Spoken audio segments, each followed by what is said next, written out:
folks. Welcome back to another edition of Amped Up. Technically Amped Up with Cliff Schechter. I'm going to ruin the surprise. I am Cliff Schechter, but we like to call it Amped Up more often now because I always have my partner in crime, David Schuster, on with me. And, he's like better than I am at being an anchor. So it kind of feels like it should be Amped Up with David Schuster and like that other guy in the corner or something of that nature. And like, hey, there's Cliff sitting in the toddler's chair in the corner. But hey, listen, I can't help it that somebody at Substack was drunk and they gave me a show. So I decided I was going to run with it. In any case, it is a windy and not so sunny day here in the Queen City, the wonderful radio city of Cincinnati. We have lots to talk about, and we have lots of cool people, lots being two, to talk about with it. Talk about it with English. Sorry for the Trumpism there. We have David Schuster, already mentioned, Emmy winner, former host on MSNBC and CNN. We have Dana Dubois, who, if there are many reasons I could love Dana, but, just that last name, parce que je parle français, donc c'est très joli.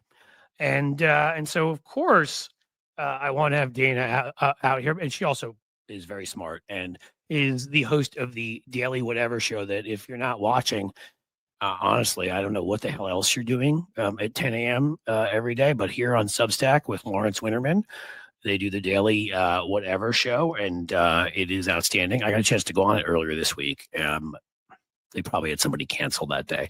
But I snuck in, and it was fun, and it was a great time, and a great way to spend your morning, and you absolutely should go check that out, seriously. And Dana also is the founder of Gen Xy, a Substack that is, it's kicking some stack, if you will. And I like it a lot because I'm Gen Xy. So, anything she could talk about in there about like, Guns N' Roses or Cobra Kai, like I'm good to go. You know what I mean? So Dana's here. I just saw the lovely, we love Cliff. Oh, Veronica, you're so kind. The love is mutual.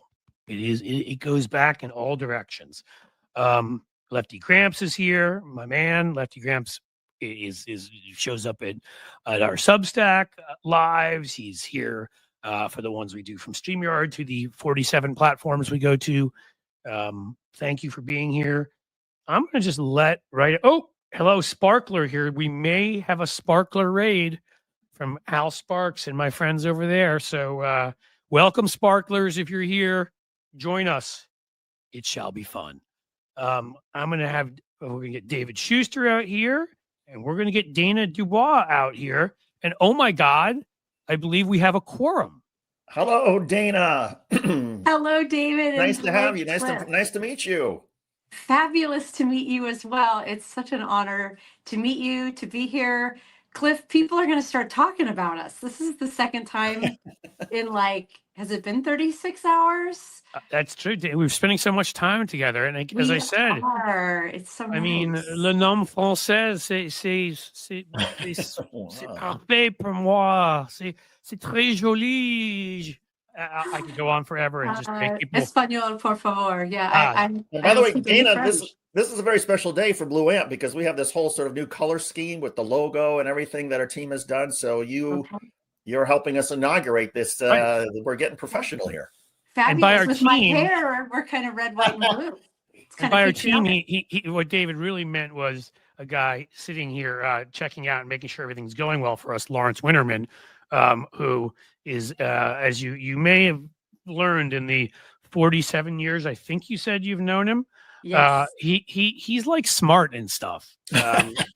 Lawrence is one of, if not the smartest and best human I've had the pleasure to know for almost the entirety of my life. Yes, we met in fourth grade. Wow. In a portable classroom, Mrs. Flynn's classroom in fourth grade. And now they've moved back to portable classrooms, I believe, because, Elon Musk needed a new yacht. So, I mean, it all comes full circle. So do you know, David, Dana is out in Seattle. Yep. Yeah. A beautiful, wonderful town, and easily one of two or three. Funny, you guys are not funny. Now Lawrence is getting pissed at me because funny, ironically, you guys Okay. were playing the Blue Jays in that was an incredible series, and you should have won it. And I'm sorry you didn't. But those are probably Okay. two major cities in North America that I've not been to that I really, really want to go to. Like I've been to something like 42, 43 states. I've been to Canada a number of times, Montreal, Quebec City, you name it. And yet somehow I have not been to Seattle and I have not been to Toronto. So, when I come out there, I expect some, I mean, people may say more about us then and get us in trouble, but we'll bring David, and that way we can we'll have the three of us. We'll do Oh my gosh. we'll do like those outtakes from Laverne and Shirley where we'll all sit on the bikes together. We're gonna do it. We're gonna do it. Like I'll crash into shit. See, I'm going into Gen X shit already. We'll crash into walls and stuff. It'll be fun. Well, let Give me us get any this chance, started. we'll take it. Yeah, David's like, Cliff, shut up, and I'm gonna get to the series. No, I want to say, I mean, you mentioned Toronto. Thankfully I've been to Toronto and Seattle, but Cliff, we were halfway to Toronto on a trip probably a couple of months ago, and this relates, Dana, to something that you wrote about, because you wrote a column. And by the way, for our audience, Dana's everywhere: Medium, Substack. She's made appearances all over the place. One of your columns that sort of jumped out to me is you wrote talking about being a Gen X parent and having middle-aged men ogling your 16-year-old daughter. Well, yes, indeed, I did. We were halfway to Toronto at a water park in upstate New York, and my wife caught a middle-aged man at the water park ogling our 12-year-old daughter. That's about when it starts, if not earlier. So my question to you is, my wife, I thought she handled it really well. She essentially shamed the man and said, she's 12. What are you doing? He's like, but what was going through your mind as a parent, and what prompted you to write the column about it? Those are all great questions. So the story that you're referencing is documenting a day when my kids and I were at the Fremont Solstice Parade, which out here in Seattle is an annual celebration of the summer solstice. And it's this giant party in a formerly bohemian, now kind of bougie bohemian neighborhood. And it kicks off every year with the riding of the naked cyclists. And it is not sexual, even though they're naked. It's hilarious. It's of course joyous. It's not, but They're it's something that makes conservatives cry. So, Right. So we were there. It was mobbed. And this is all important for context, I think. And it was kind of what kicked this memoir-like piece into motion.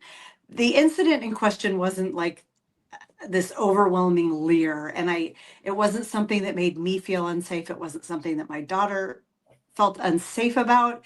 At this point, this was a year and a half ago now, so she was 16. She'd been leered at already for years. And it was a microaggression, and it passed in a flash. I describe it in the story as something that happens. I mean, almost every day we're spending time together. I can't help but notice it. But in this case, I sort of quickly made eye contact in the moments that the three of us passed one another, right? Yeah.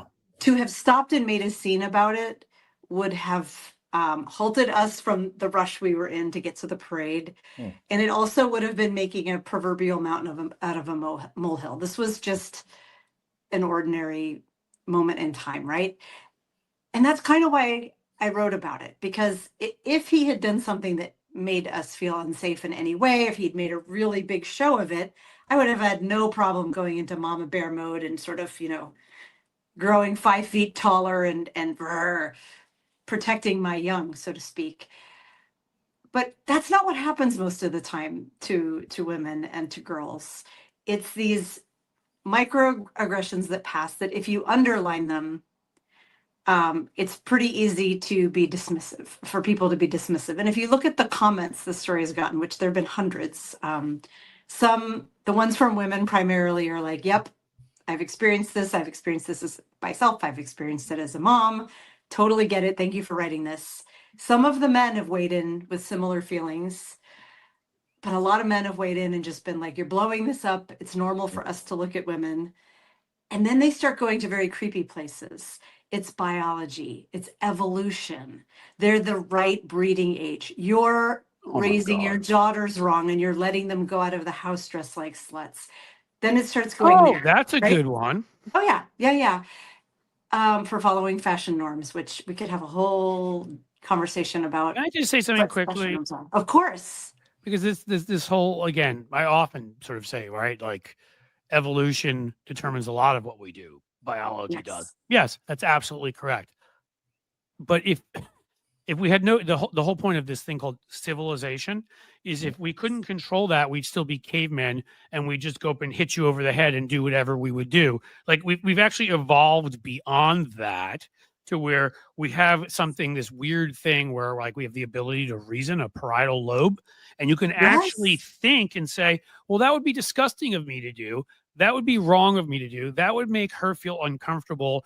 Yes, as men, if you're attracted to women, you do. You can notice somebody or whatever, but you can very easily, I mean, do Right. something surreptitiously or guess what? Maybe just hold on 100%. and not look at all. Oh my God, are you going to be okay? And so that kind of Yes. crap. I mean, we're evolutionary. Evolution just determines we're attracted to you guys. It doesn't determine the behavior that follows that. 1,000%. And very similar to the response I gave to some of the men I replied to. Men know what they're doing when they do this because, right, if it were all just instinct, urge, and evolution, we'd be defecating in the streets like Right. our president just did through AI. I was going to say we'd be like Donald right? Trump if we Right? literally just I acted have on an every urge. base instinct without any logic. Yeah. We'd be Trump. I have an urge. I act. Like that's not how civilization works. And men demonstrate every day that they know how this works because they wouldn't behave like this to their bosses. They wouldn't behave like this to, members of their clergy if they're a part of a church. They don't behave like this if they're fathers to daughters, with their own daughters, with their daughters' friends. There are ways that we behave, and I am not asking that men not notice when a girl or a young woman walks by who is attractive. Of course, it's normal and human to notice, but there's a difference between looking and leering. And a look can be surreptitious. I love that word. Thank you for using it. It's quiet, it's personal. We all look at things all the time and we don't draw attention to ourselves for doing it. A leer and ogle is different. Yes. And it is involving the other person in the act. Quite purposely, I think. Purposefully. And in doing it, it makes women and girls feel unsafe. There's no question in my mind that part of that equation of that sort of look is destabilizing the receiver of the look. Even if just my for a next moment. question before I kick it back over to Cliff, and that is, Yeah. thankfully in our case, our daughter didn't notice. It was just my wife who had a side conversation with this guy, and that was that. But as she gets Good. older, I would imagine that she will start to notice this. Yes. Did your daughter, in this particular instance, notice it, or has she noticed it before? Oh, and yeah. how have you explained this to her, and what's been her view on all of it? That's a long, complicated and I asked question. this as a parent of a tween to be, because right? I'm terrified about this stuff for my daughter. This is kind of a big crux of the story that I wrote, and the challenges of parenting a girl right now, which is how do you embolden your child? Mm-hmm. How do you embolden her to come into her power and to say, of course, you can dress the way you want to dress. You should not feel fearful walking through the world. You should hold your head high and stand your ground. And also, you need to be really aware of how men will respond when you dress certain ways. You need to be aware of your surroundings. And you need to start gaining this awareness and this sort of intuition that all women develop of what's just a microaggression and a look, and what's something that actually puts you at risk. And the sad truth is of the matter, we never know. You never know when that microaggression has the ability to turn into something more. And therefore, at a certain level, they all come as an act of aggression, right? Because it has more to do with context and where you are. We were in a crowd. She was with her, her mom and younger sister, and there was no chance that we were at risk from that look. Had she been alone, somewhere dark, If it's That one nighttime, you're on a little look, quiet street, everything's a little different. everything is a little different. So, um, if you go through the story, I intentionally keep this question troubling, and there's no answer at the end. Mm. In the end, I'm talking to her and saying, in the moment when we get to where we're seated, I say, "Did you notice that guy?" And she's like, "What, that old guy?" Yeah, of course. And she's very dismissive of it. She has been noticing men notice her probably since she was, I don't know, 11. Like, she was early to develop, and she's beautiful. Oh, putting a pause there because I tend to be a little tangential. Do you know how many women, when I wrote this story, accused me of sexualizing my daughter by the way I describe her in this story? Not a few men, but it was mostly the women. If Sure, they a had, lot. I think we all need to come to certain yeah, conclusions when it comes to all of this. And I've tried to just when friends of mine, other people that aren't used to what we were used to, which is there are a lot of great people right now, for example, in these comments, and there'll probably a few people will sneak in that will be awful. There are bots, and then there also are pathetic human beings out there right. who just need the attention, and they will do that kind of thing. And Sure. so you just start learning that when you write something like that, who knows if they were real, and if they were real, like there are people that for some reason it's exciting to get attention by upsetting somebody with a comment. It And is. that's that whoever did that study on comment on people that troll people in comments, and the large percentage of them beyond the percentage of our population that are sociopaths or narcissists, or Sure. you just kind of because I mean at this point, like, not only do comments that are negative not bother me, I have to try to stop myself often from mocking and ripping into them, because people be like, "Don't bother," but I have fun with Yeah. it.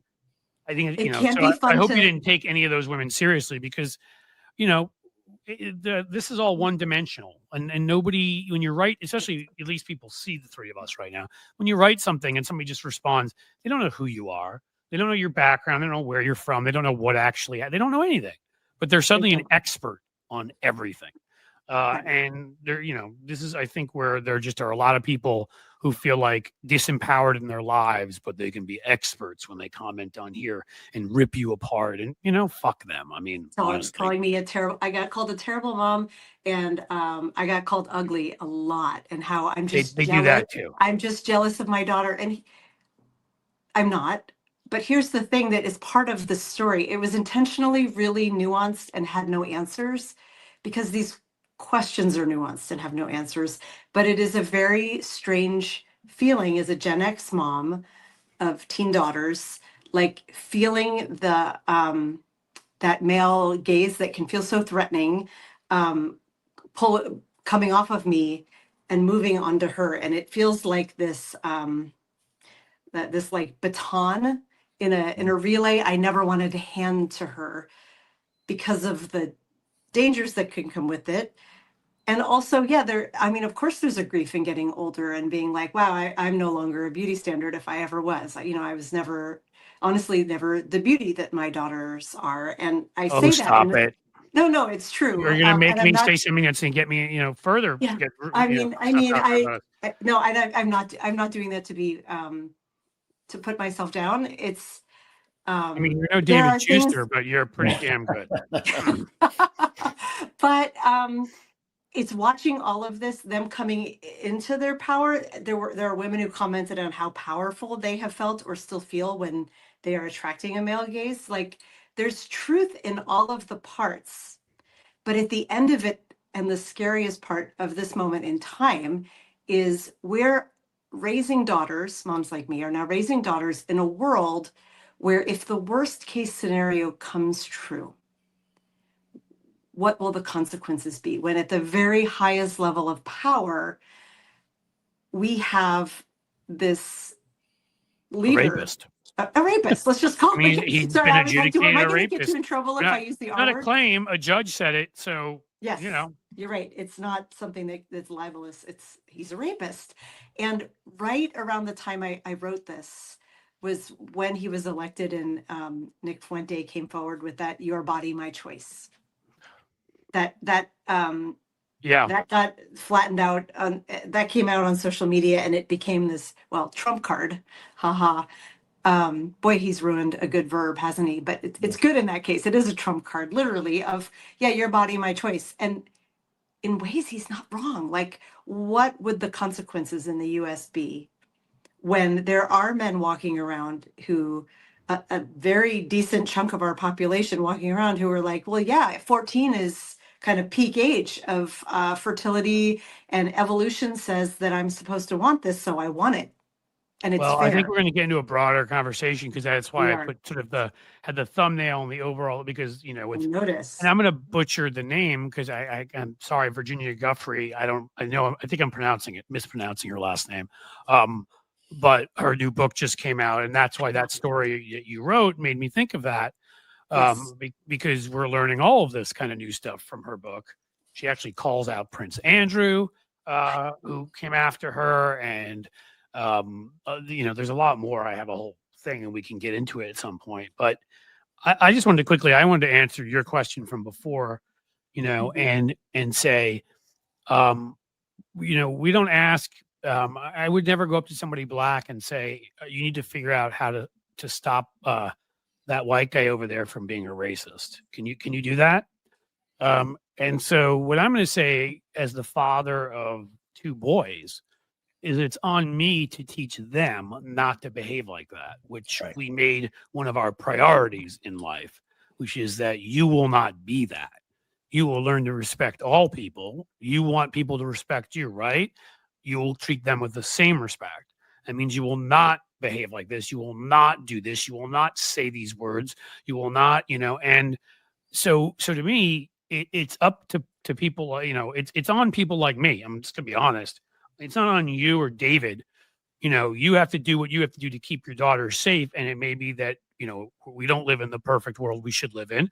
So you may have to do certain stuff and teach them certain stuff and all of that. But if we ever going to solve it, it needs to be solved by people like me, you know, or at least my children not behaving that way. The boys of the world. Yes.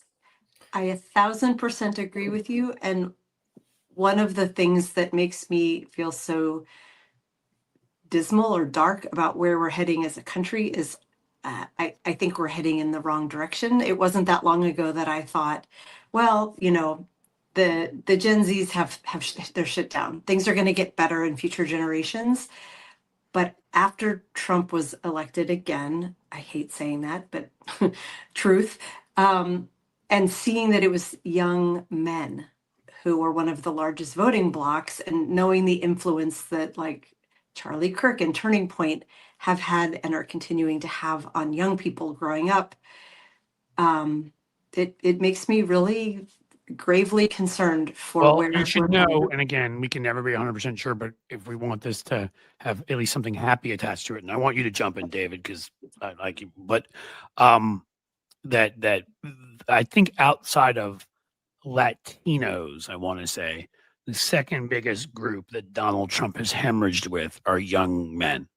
I think it was a whole bros, you know, tech bro, Joe Rogan, and, you know, all that bullshit. Like You're crap. not being allowed to say what you want to say, and you're being, you know, your Yeah. rights are being taken away. And I think a lot of them at this point who now have no jobs or no futures and have seen, you know, and some of whom have been deported, and some of whom have been, you know, seen friends of theirs, the horrific nature of all of it. Some of them who are in the National Guard and have been sent into cities they don't want to be in or be, you know, the numbers are changing on that. And sadly, I think it's a momentary blip. And it was a huge strategic error on the Democrat side. And they've said a lot of good things. I think in the time she had, Kamala Harris ran a great campaign. It wasn't like she had a ton of time there, but I think they missed that whole thing with Trump targeting, you know, young men through some of these podcasts and gaming and other stuff. And Yes. we're not there to counter it. And that was a big mistake. I agree with you, Cliff. I think of the economic opportunity that no longer exists for so many young people is sort of what's driving them away from Donald Trump. But even that kind of makes me sad, because you would wish that an entire generation of young men would be so repulsed and disgusted by his misogyny and his sexism that that would be what is enough to sort of cause them to say, no, I don't want to be associated with You're that. right. I sort of feel like it is sort of the economic stuff. But to your point about Virginia Giuffre and the Epstein files, Dana, what's your sense about how this is playing out in terms of there's this, I think, fair perception that there's the Republican House trying to keep a Democrat from being sworn in because they don't want to have the 218 signatures to be able to force a vote on the Epstein files, that they want to keep the Epstein files buried. There's every indication that Republicans, a lot of them away from the microphone, will say, yeah, we think there's some really bad stuff there. How do you see this cutting both, politically, culturally? Do you see it resonating it to a certain extent in terms of this fight over the Epstein files? How do you see it? Do you mean with everyone or particularly with young people? Whichever way you want to go. I think there will be no peace until those damn files are released. And every day I feel like there's a new thing that I'm like, I can't believe that X, I can't believe they just demolished an entire wing of the White House without any oversight. Just they knocked it down. I can't believe because they dumped felt like shit it. on Yeah. this. Yeah, because he needed a big gilded ballroom. I can't believe. And the Epstein files is the one that is just persisting and persisting. But alongside it, how do you just not let someone show up for a job they were hired for? Like how? I mean, they can't do that indefinitely, can they? This is my third live today, which is I've never done that before. But if you click back to, we had Egberto Willis on, and he was amazing, and we were talking about this whole idea of the gentleman's handshake that our country was built on. Actually, maybe it was with Marlon Weems. We were on out with him after that, and it's Hey. very notable. I think we talked about it on We were all both of, your like, things that we live thought, streams. right? Things that we thought were inviolate, things that we were like, well, of course, this will stand. This is the law of the land, right? That we're like, oh, actually, that wasn't a law. It was a gentleman's agreement. And I'm using gendered language because they were all men back then. Gentleman's agreement. And like a bulldozer named Trump came in and just showed how easy it was to knock down all the norms, and has the media complicit on his side, right? So when he really, I am just not over this AI video that was released on No King's Day. I'm not, I never will be. It makes me physically fucking sick that is it okay that I'm swearing on here? I could. Abso-fucking-lutely. Fuck yeah. I am fucking disgusted that a single American would see that. Our president represented an AI as a Top Gun fighter king with a crown. Wasn't he like dumping orange in it, feces like wearing a on- crown? He looked like the Burger King guy. Like even when he tries to look cool, he looks like a douche. I mean, I don't know. Yes, and In any it wasn't like some bro dude made this and he shared it. Haha, isn't this funny? It was official. It was a White House comms team plan that they Yeah. were like, you know what we're gonna do? We're so mad about the hugest protest that's ever happened in our country, 100% peaceable across every like huge city and all these small towns. We're going to take a dump on them. Like I wouldn't think that could happen without consequence, but it's barely made a ripple. And the ripples that it has made, that I've heard of people been like, well, that's just our president. What a counter argument. Yep. Like, so Or how it's can just- we? There's Donald Trump. For Donald Trump doing something crass, that's just what, every other day, right? That's And then the just next him. day, breaking the law is every other day. And you mentioned the media. I mean, I was, I've been on this tirade personally and with family, and I was going to go off with you, Cliff. If you look at the mainstream media coverage of the demolition of part of the West Wing, hardly any corporate media, mainstream media, is explaining this is against the law. There is a Right. planning Yes. commission that is required to give approval for this. And so it took them more than a year to come up with approval for a new tennis pavilion, for a new fence at the White House. For Donald Trump to circumvent this planning commission, that goes against the law. And the media can't report that or can't explain that. It's just, oh, it's demolition day at the White House. It's demolition day at the White House. I mean, it's why it's I hate them, David. Why I've gotten so passionate and said there are exceptions among corporate media. There are some great folks. Yeah. But overall, I hate all of these entities. Everybody should unsubscribe, stop watching, cut the cord.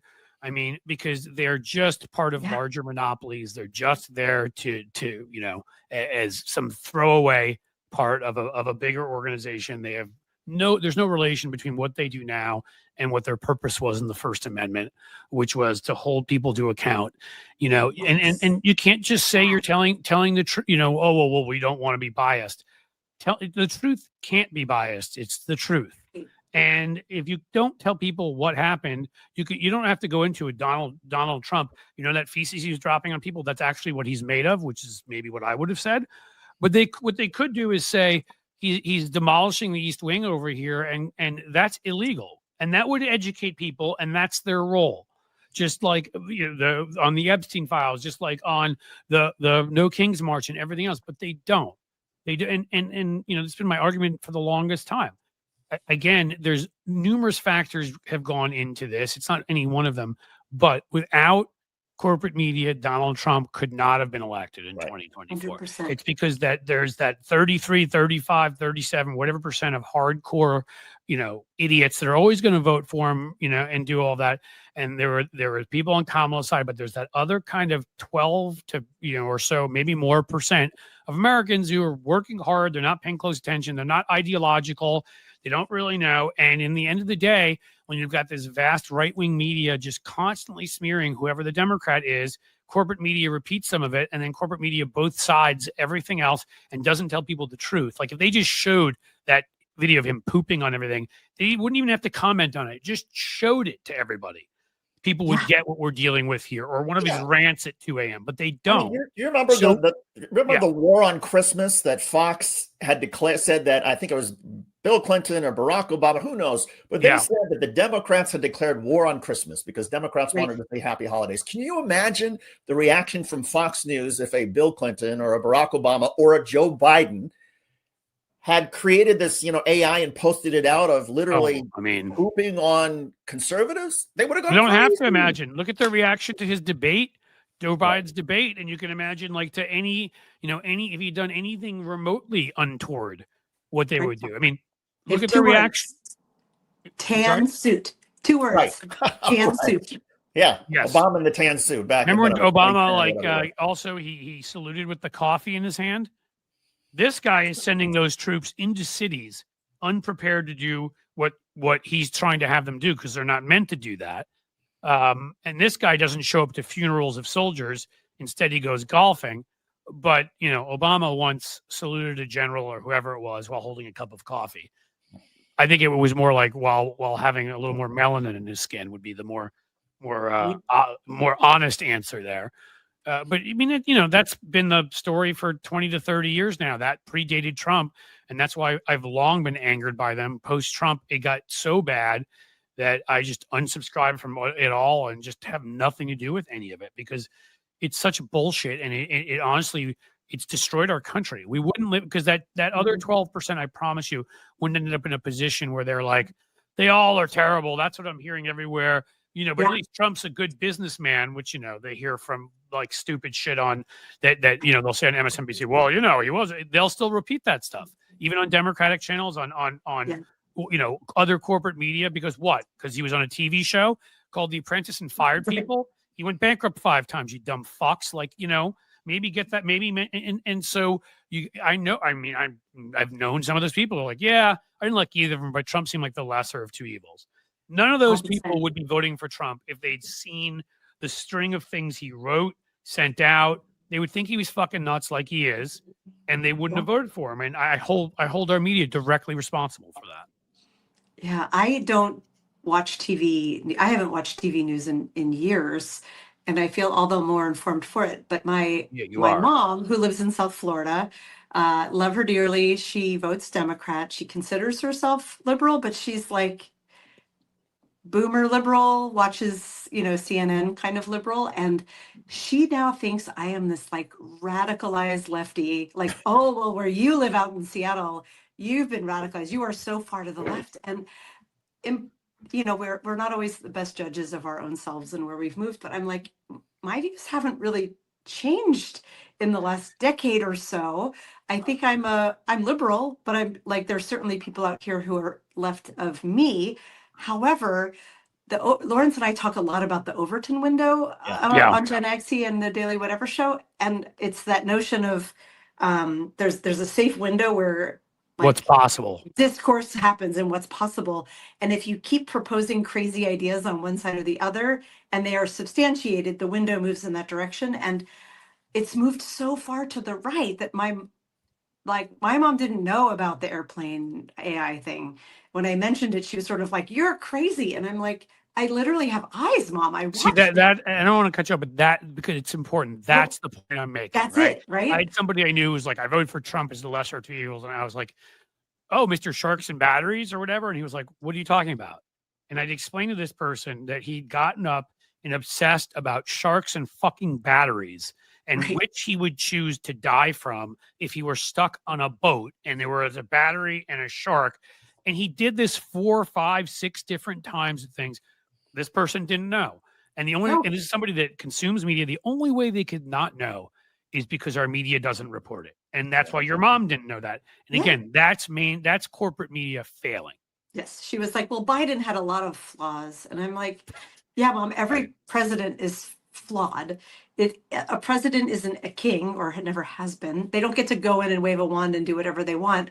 Everything involves compromise. And, you know, we're probably not going to be 100% aligned with any leader ever. That's normal." Every president has flaws. This one's the most flawed human alive, perhaps. I mean, exactly. It's literally not a human flaw or any of the 7 deadly sins or like anything else, a commandment he hasn't broken. Whatever your belief system, look at it. He's fucked it up. I promise you.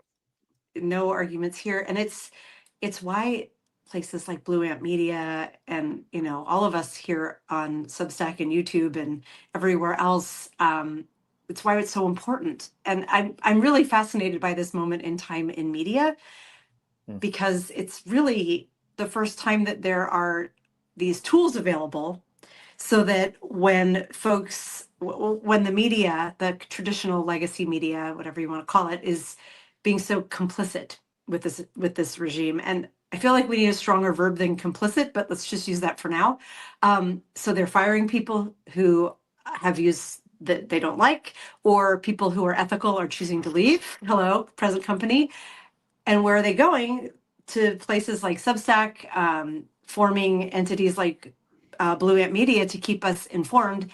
At the same time, there's also this groundswelling of independent boots on the ground people like me and like Lawrence and like Erin in the Morning. I love her, like really niche news reporters who are keeping us informed. Like I'm really fascinated by where that's going to head and end up. Because, you know, there aren't the dollars here yet to support things like long, deep investigative reporting in the field. But also, is the traditional media paying for stuff like that if it's not aligned to? Few places are, you know, I mean, it's all what you consider, you know, I would say the few outlets among, you know, and I'll say traditional media here because I won't just say, I mean, when I talk about the major ones, I just say corporate media because it's just true. I mean, they're owned by large corporations. The other one I often will use is just monopoly media. They're all big parts of big monopolies, but Rolling Stone, I think Rolling Stone still does some of that kind of stuff. You know, I don't know overall if they have a larger owner, if they're part of a monopoly. Do you know, David? I don't know. I don't know. But, you know, New Yorker here and there will do that. They had, what's his name, doing it for a while. You know, Frank Sinatra's son. Not really Woody Allen's son, but Frank Sinatra's son. What's his name? Well, there's Ronan Farrow. Yeah, he still does investigative reporting. But there is a link to all of this to how we started the conversation, because we started talking about, you know, concerns about the next generation, kids who are growing up now. Yes. And one of the things that gives me some hope, well, first, the stuff that freaks me out is that we have an entire generation now for 10 years who may think that Donald Trump's behavior, that's normal and acceptable in our political leaders, to have somebody who's violates the Constitution. It's not just in our leaders, but for them too. He's modeled that behavior. People are growing up thinking, oh, this is fine. It's okay to have a leader like this. Leaders are bullies. the way that younger people in particular are now consuming media, they're turning off or they're not even turning on the mainstream media. They're getting their news and information from YouTube, from various sort of smaller sort of entities where there is a voice for people like us who can say, no, this is not normal. This is against the law. There needs to be accountability and responsibility for our leaders. And so I feel like the silver lining, as I fear for my own kids and the society that they are growing up in, is that, well, at least how they're consuming information is going to be very different from how we did. And I think they will benefit and have a stronger sense of morality and justice than if they were simply watching the mainstream media where all this crap gets normalized. Yeah, I think that's. They're finding the right places. Yes. Can I add something else to that? Like, so I mean, there's the downside of, you have Trump, and that's what I've worried, modeling this behavior. So it's not just they think it's okay for leaders. And you're right, David. Yeah. Like the ones following up, especially on the Republican side, I mean, they're all competing to be as awful as they can be now. But it's what it's, I've seen things, one of my kids' schools where somebody, put some reference to blacks committing all crimes or most crimes, and they're only whatever. And the yearbook had to they had to take it out. I mean, what it tells kids they can get away with and the message it sends. So that is the negative side. We say the positive side is that when this stuff wasn't out in the open and used to be more quiet, you talk about like gentlemen's handshakes or gentlemen's agreements. We got Penn State and we got Jeffrey Epstein and we got the Catholic Church for 2,000 years. I went to an obnoxious private school in New York, a high school, massive scandal of these proportions that they didn't report that was going on while I was there. It's great that in that way we didn't have a president talking about it out in the open, but maybe we needed to air all of this crap out so we could deal with it, because it isn't going to be helpful to your daughters or your son, David, or both of my sons or anybody's kids if these kinds of things are going on at churches or temples or mosques or in like the YMCA or at like a country club or any just wherever these kinds of things have gone on, and it's just been sort of wink we don't talk about it, right? I mean, that's a real problem, and that used to occur, and it was shameful, so you didn't talk about it. And now maybe in that one way, Donald Trump will never do anything good on purpose. It's not in his, if he did, he'd have to immediately reverse it to feel better about himself. But maybe being as awful as he is has brought some things out in the open that we can discuss and air out. So it's like this is a giant boil or giant zit that's just popped everywhere, and your hope is it's going to not spread and fester, but that we're going to get the antiseptic out. Well, but it's not that. It's that I don't look. I mean, some of this happened before Trump, right? I mean, Penn State predated that, and the thing at my school predated that, but we didn't, and I don't even remember like when the movie movie Spotlight that talked about obviously the stuff with the Catholic Church and when all that came out. And I'm just picking a few institutions. There obviously are so many more. The point is that I think in a lot of places people just believed what they were told and did not believe it was going on. So it's not about like where, maybe we'll get lucky and they'll be antiseptic. I mean, how we handle it is up to us and what we do. But nobody can now claim they didn't know that this was taking place at the Catholic Church. They didn't know this was taking place at Penn State, that kind of thing. Like, we know it was. So the question is, what are we going to do about it? And I think that the fact that no one can deny it anymore is a good thing. Fair. I'm trying to find positives here, folks. Silver lining, man. And speaking of that, Jeffrey Epstein, as we talked about before, I mean, again, it's that horrible situation that never should have gotten anywhere close to what it did. But obviously, many famous figures, others were part of it or didn't talk about it, allowed it to happen. This stuff's coming out. It's going to come out. Mike Johnson can hide in every cloakroom that he wants, in the Capitol. But in the end, there's a 218th vote there. He can't not swear her in forever, I don't think. Yeah, And we should make bets on that. Like when women are expecting babies and you bet on like the gender and the weight and the due date and yeah, whoever when gets it'll happen. we should make one about like Well, when will she get voted in? When will the Epstein files get the vote it needs? I And hate then Look to at what will rain on happen? look I what we hate to have here. rain on the Ellie parade here. Ellie Leonard, who we've had on before, is saying Oh, Ellie, Virginia. hi. Ellie's awesome. She's like, Virginia is naming names. I mean, I Yes. haven't seen it all yet, so we're gonna have to have you on for more. But I Yeah. obviously did see the part about what's his face, the prince. She said a famous former prime minister, which is gross because I know obviously somebody's name that was supposed to have been in there. I mean, I don't know if I should even say because again, I have no idea if this is who it is or whatever. But again, when somebody had a list that wasn't sort of vetted, so this is not definitively true. I want to be very clear. Tony Blair did pop up there.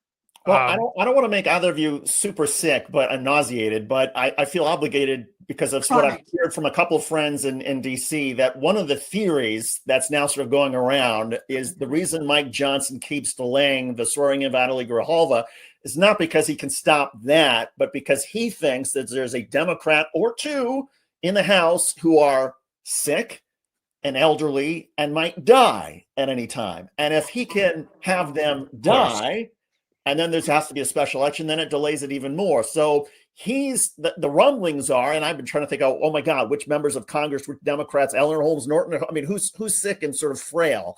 But that's how cynical Mike Johnson has become, that he's waiting for a Democrat to die, possibly, before he swears in Natalie Grijalva so that her signature will make it 217, not 218. I mean, I'm sure it's something like that. That piece of shit goes out and refers to himself as a Christian ever. And again, this is media failing. And they just let him get away with that when he, I mean, pick apart, like literally pick up the New Testament, open it to any page, and he's ignored whatever it is that was on that page. Yeah. I mean, it's just incredible that this man gets away with calling himself a Christian. Well, and how does he get away with it? That's what, Dana, what do you think about? I mean, how do you think Mike Johnson's able to sort of get away with this or still have so many followers who consider themselves Christian conservatives, et cetera, et cetera? You're asking the agnostic Jew about the like psychology of conservative Christianity. The Daily Whatever Show has had some far wiser people about this than I. Melissa Corrigan, who I know you've met, and Stephanie Drury of Stuff Christian Culture Likes. They both helped educate me around the kind of top-down patrilineal ethos of the culture of like, I'm trying to remember how Stephanie worded this because it really clicked a light bulb off for me of like, actually it was both of them because Melissa talked about how post-World War II, this goes way back, of these PTSD suffering soldiers and presenting them with a new brand of Christianity. Again, I'm not the person to talk to about this. I'm paraphrasing them, but it was this idea of the comfort of Christianity and Christ, but it was presented with this very American model around prosperity and money and this very top-down, God, man, family, just patrilineal way. And so that they see Trump as godlike because he's rich, and rich is godly in this viewpoint. And of course, he is a white man. So they just don't question. And I think there is a real sense of that when it's faith-based, it lives here, not here. And so they probably see Mike Johnson as protecting someone who they think is godlike. I mean, you've seen all the grotesque memes, right? Of like Trump is Jesus. And I've seen the signs that are like, God is my savior and Trump is my king, or I'm paraphrasing what they say, but they've also turned him into Rocky Balboa too, which is sort of funny because, he's never had those muscles even when he was like, no. Oh God, no. Or any muscle tone probably and whatsoever. Like, I mean, unless like the Big Macs back then provided some kind of muscle tone. I don't know. But. I don't think they ever did. I'm Gen X. I remember way back, and they never resulted in muscle tone. But I think that Democrats' challenge and Republicans, especially MAGA, like Republicans, fall in line. Hmm. And so they're just like, oh, I'm sure they have some mythology around this. Like, and I'm going to try to, Lawrence calls this my weave when I'm bringing together disparate things. But in my mind, I'm bringing together several strings of this conversation of, we were talking about young people consuming media to bring truth forward and all of that. As a memoirist, I'm very fascinated with narrative arc and the sort of beginning, middle, end of stories. So bear with me here, that when it comes to how my kids are consuming media and how I'm starting to on social media, reels, right? We are very accustomed to seeing reels. Substack auto cuts them for us, right? So they're, if you don't have a producer, It's so nice of them. It saves us some time and everything. It does, but they don't tend to have not even a narrative arc. They're incomplete. No, they don't do a very good job. They pick like random ones. But we have become, like, I find myself when I'm bored scrolling through reels on Instagram or whatever, and I'm watching shows, I don't know what they are, or I'm seeing snippets of things that are not cohesive and logical because it's AI slop. So we are becoming as a culture very accustomed to you sort of get the vibe of, in fact, even the word vibe. You can't quite say what it means, but you get it, right? You're getting a vibe from these micro stories, but you're not using your critical thinking of like, how did it end? Does it make sense? Was there a narrative arc? There's a lack of storytelling, right? And I think that's starting to apply culturally of, why is Mike Johnson holding this up? If you're not someone who's paying a lot of attention and you're someone who's a loyalist to Trump, you're just like, well, I'm sure it makes sense. I'm just not getting the full reel. Again, but I trust these men to do the right thing. That takes us back to corporate media again. Yes. Because if all they did was just told the truth, no bias, no whatever, and said and asked the question, and gave potential answers, which is we don't, he won't answer the question. Here are some of the reasons, and gave the reason David gave, and a potential few others, then more people will be educated and understand what he's doing right now. But they don't do that. And they were looking for the root causing and the why sometimes of like, it's not just, oh, the wing is down. Like, what's the story? Why is it okay? Like, dig a level in and have a point of view and carry it through. I mean, you can also look in, while I'm weaving at other things, of like all the cuts to education that have been coming for decades, but are accelerating at such a rapid pace now. Like, kids are not learning civics. They're not learning how to think critically necessarily. And then we're up against these scenarios where folks like us, who have a bit more experience under our belt, we had a different kind of education system, are asking questions. And we have a mouthpiece, but it's nowhere near the scope of people who are just turning into their nightly news and are like, let's see, whatever they're presenting me, that's what I need to care about. So I haven't watched the news to see how it's being framed. I can't fathom that they're like, someone won an election. Actually, I can fathom someone won an election and we're not going to let them in. I mean, what was 2020 all about on January 6th? Right. The same thing. And there are people who for 4 years were like, that's what's right and what should happen. And then what happened? They were vindicated. They got their person back in office. He pardoned all of those folks. So to them, thank you, Merrick Garland. Thank you, Merrick Garland. And to them, maybe you really that did is a great the job truth. Protecting the reputation of the DOJ. That was a good long-term thinking there. Really great. If I make it non-political at all right now and don't go after the people that tried to overthrow the government, I'm sure they'll never try again. And then they won't take over the DOJ and completely destroy its reputation. Definitely good fucking not. thinking there, pal. Thank you. You're a great attorney general. There was no risk of that ever, right? Thanks for protecting us. But it does, I'm sure, in some convoluted way make sense, right? Of like, oh, sure, she was elected, but an election is no longer a norm that has to be 100% honored because that's already been chipped away. That's the Overton window, right? That's what they do, yeah. It wasn't, like, sorry, I'm having a mild epiphany on your show here. It wasn't that long ago that it was like, well, that person won. You have to let them serve their term and then you can try to get them voted out. But like, they won. End of story. But there's so many things like that. That's the old boiling frog sort of metaphor for fascism. Like, would we Yes. have even 2 years ago, would most Americans have even accepted that a president would send troops into a city? I don't think so. Would they have 6 months said, ago. would they have No. said, I will be, would they have said, I predict we're going to be we're going to see video of a bunch of masked thugs who look essentially like the SS and don't identify themselves, take out sticks or guns, smash windows, and pull kids out of those windows or whatever and take them away. I would have, I mean, not in the America. That I was, could have, you and I remember, Cliff, that if you would go all the way back to sort of to Waco in the early 90s, I mean, that was the dystopian future that the people on the far right said, this is why we need our guns, because we don't want federal agents breaking into our businesses and into our homes and taking our kids and taking our things away.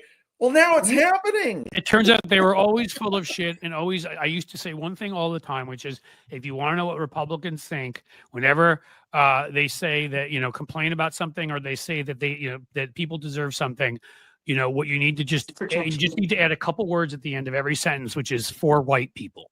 Right. And if you do that, you're fine. Like, we think we have the right to not have our property taken, blah, blah, blah, for white people. We have, that's all they give a shit about in the end. It's like the fortune cookie thing where you put in bed at the end of them to make fortune cookies funny. Yeah. Just add for white people to the end of anything Republicans say, and then it makes sense. Otherwise, if you apply it to everybody, it doesn't make sense. Hey, Dana, where can people find you, and what are you working on these days? Yeah. Oh my God. See, whenever we have a good show, time flies, and there we are. It's 2:58. So. Oh my gosh. My primary publication here on Substack is called Gen XE. So that's GEN. Did you see how I just forgot how to spell for a hot second? That's because we're Gen X and we're all getting old. I mean, what are we gonna do? GENXY.io if you just want the URL, but that's where Lawrence Winterman and I publish our writing. It is also where we publish the Daily Whatever podcast 6 days a week. So you can find me here live on Substack every morning, weekdays at 10 a.m. Eastern, which, yes, that's 7 a.m. my time, as well as 9 a.m. on Saturdays. And what's so not quite ironic, but I'm a memoirist. Lawrence is a science fiction writer. We have our things we love doing and what we came to Substack to do. But you know what? Everything is political now.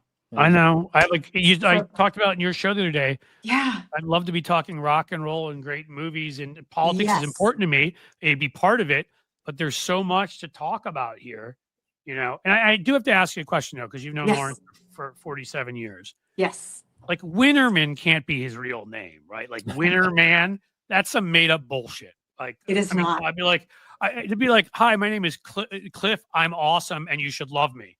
Would be my last name, right? Like, I mean, it can't really be Winterman. Am I right? You are not correct, unless his father changed it.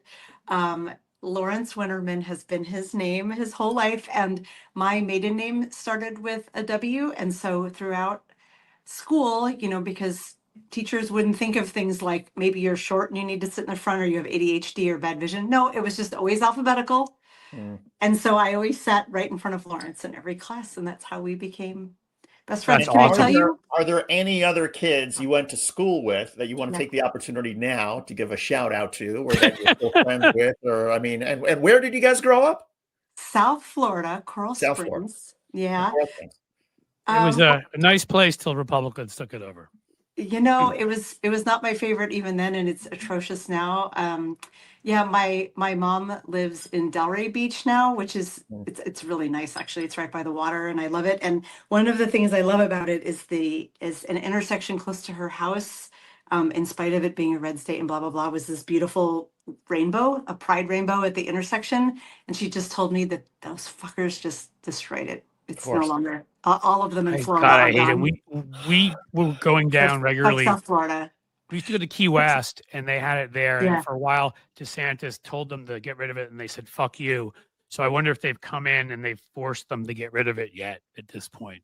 If anybody knows who's been to Key West, let me know, because they were arguing. They were like, nope, sorry, try it. Cliff, I will research that and take that on. I'll try to get an answer back to you. I'll have my people look into my people. But if I get to shout out one person, yes, Denise Chowdhury. Denise and Lawrence and I were like the threesome in I mean, not Yay, that kind of Denise! threesome. Great, Denise! Denise, Denise, you're awesome.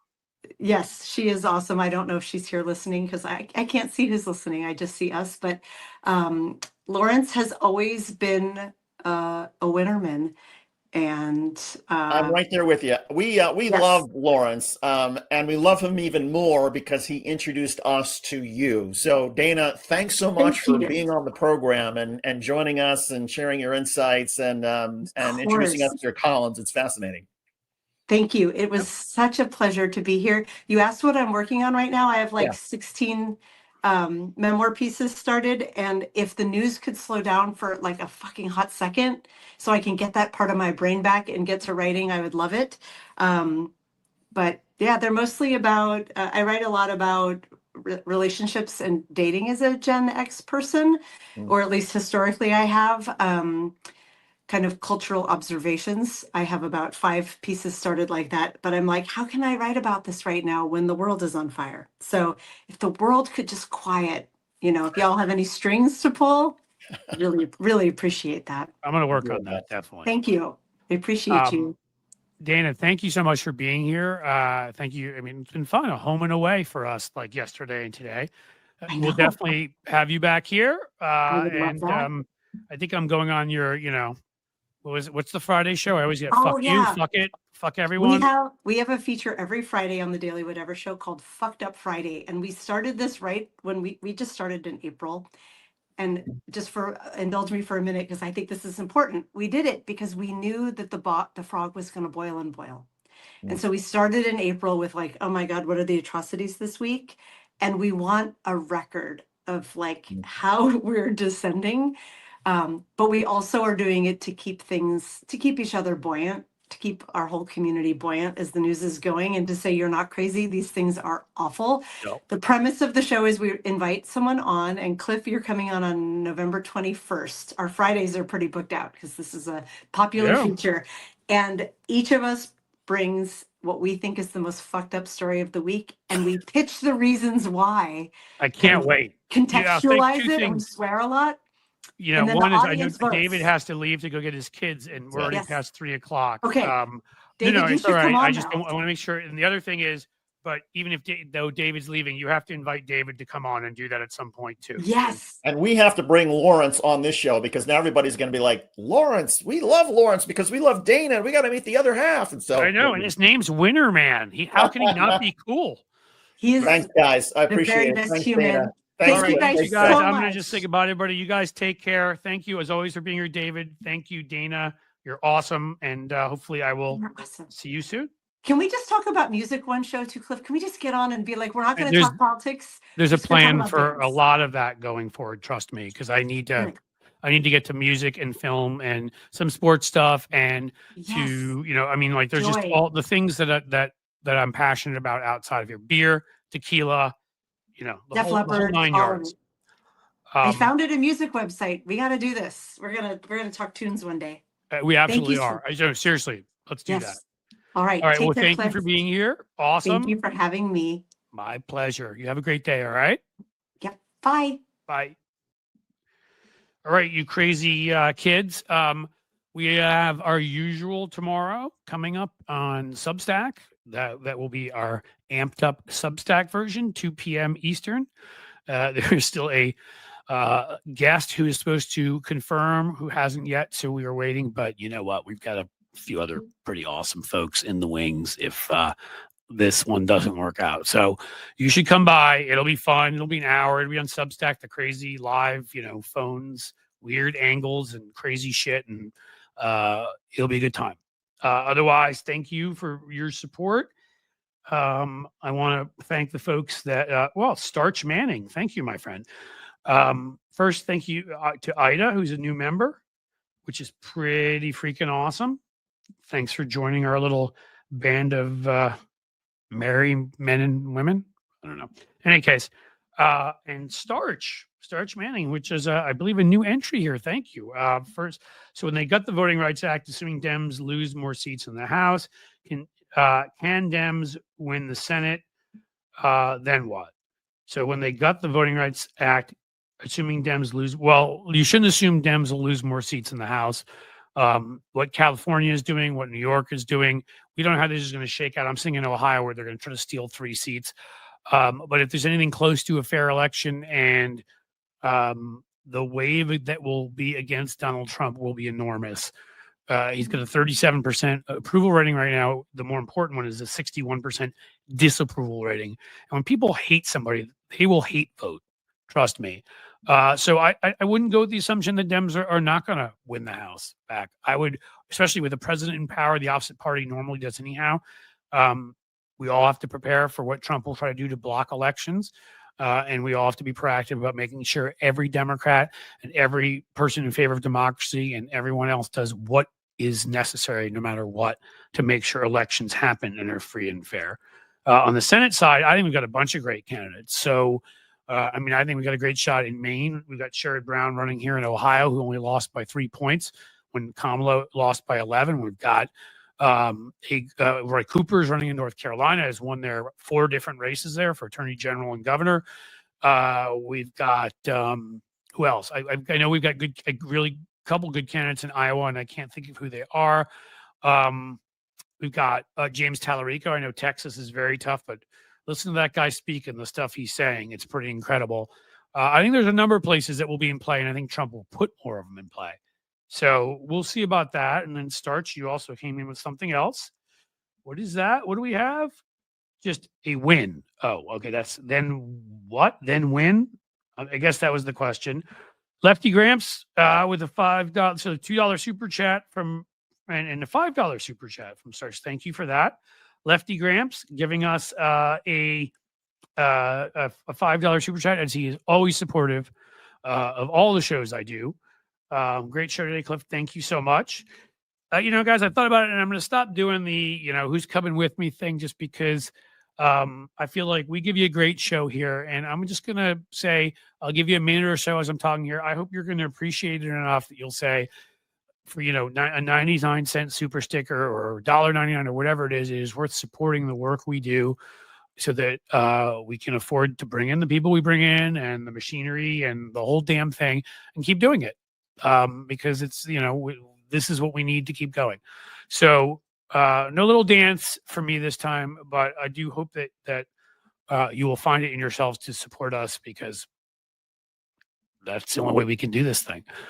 So you obviously saw what we did today. About the show on Substack tomorrow. It's only on Substack, so remember, you can go by and subscribe.